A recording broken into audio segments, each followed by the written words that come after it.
South Africa has been tasked with leading the decarbonization drive by decommissioning aging coal-fired power stations, while Africa accounts for about 3.8% of global greenhouse gas emissions. The continent has the most to lose in the long run. Ntokozo Khumalo takes a look.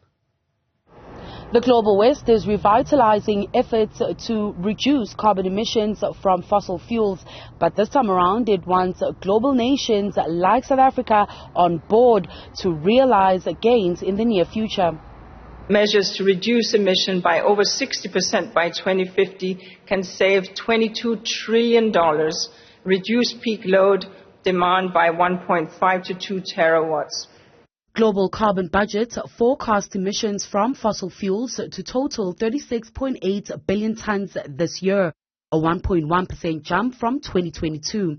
It highlights that while the United States, China and Europe remain the top emitters, progress has been made towards sustainable reductions. On the other hand, Africa's economic powerhouse was among the nations to pledge to reduce its emissions by between 350 and 420 million metric tons by 2030 at the Paris Climate Summit in 2015. The utility sector is cited as one of the main contributors to carbon emissions around the world, and Africa is no different. South Africa is the main culprit on the continent, with Eskom's aging power stations fueling the incline.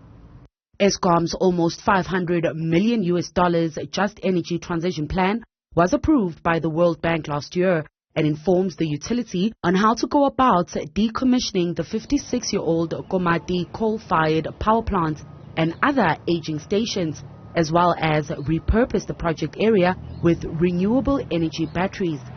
Climate Action 100+'s assessments shows a failure so far. However, Mineral Resources and Energy Minister Gwede Mantashe warns that the country can't sprint away from coal without proper research and development. Everybody, even those who are actually propagating it as a good example of just energy transition, are now admitting that Komati power station experiment was a disaster. Therefore, we must draw lessons out of that and not just run and collapse power stations without doing a proper study. Actually, there is pressure on the other side that says we must extend lives of the power stations so that we don't collapse supply.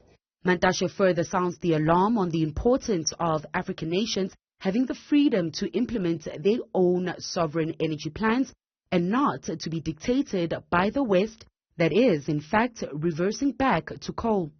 China built 43 new coal power stations last year. Japan built 23 new coal power stations. India is increasing its use of coal power. We're put under pressure. We're only running 14 power stations. So therefore that pressure is on the weakest and actually on the poorest.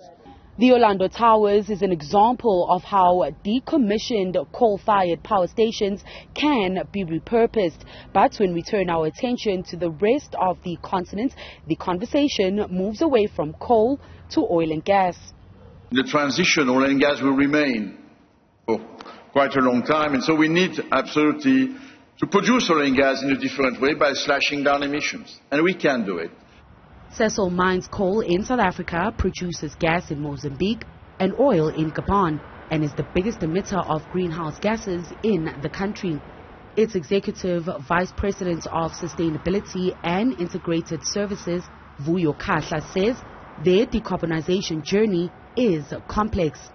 It is urgent, and yet at the same time it is complex.